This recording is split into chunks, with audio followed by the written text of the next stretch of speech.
You're on. Okay, this is our story. What we have up front, I'll start over here. This is the patient population that the clinical faculty see.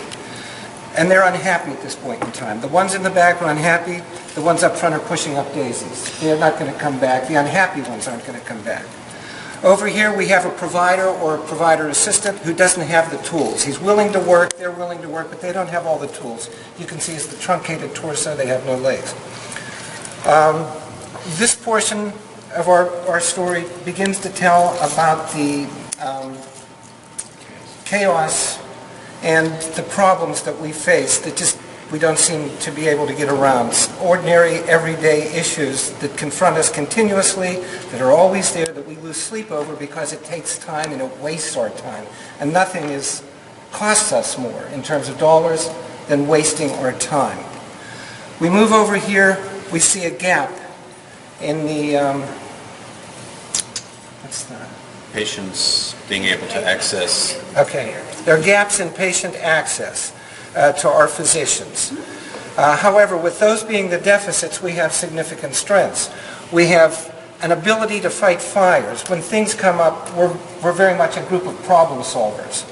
And we can look at the fine issues. We're able to focus down on little things that are going wrong that are interfering with the organization and solve those problems.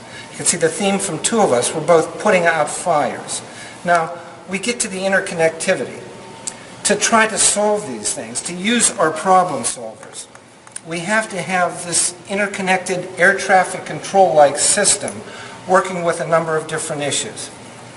Our air traffic control is set up to take our problem solvers and have them interface with systems that are going to work and drive the platform forward, as evidenced by our little speedboat pulling the group through a uniform vision through that window. That's a vision that we need, that everyone buys into, that allows us to get on the same boat and solve the problems.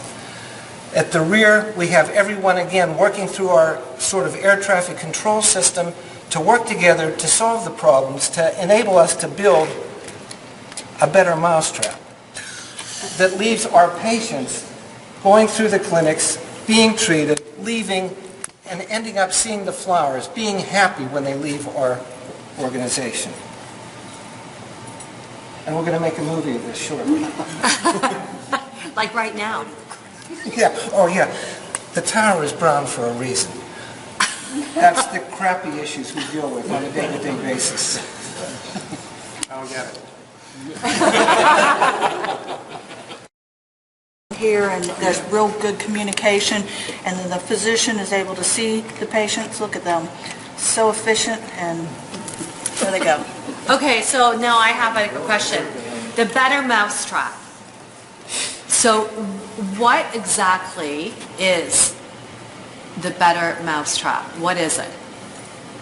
It's the better overall system. Okay, so if the system was improved and if the system was improved, that would lead to what Lisa just expanded on, the idea that we draw in the patients, we see the patients, okay, they leave happy, yeah, and they come back.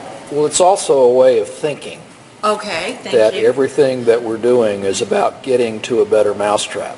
Okay. Because we're always moving through, and the ability to keep this thing in motion with the motorboat out there on the front end is that mentality of constantly building a better mousetrap no matter what kind of mice you're surrounded by.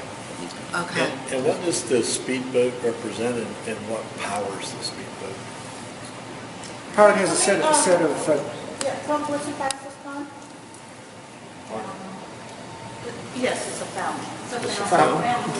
So fountains take a lot of gasoline? No, we have this modified. It has a pair of twin 175 horsepowers on the tail. Okay. And it's solar, right? On the sunny. All right. Very good. Let's give them a clap. Nice.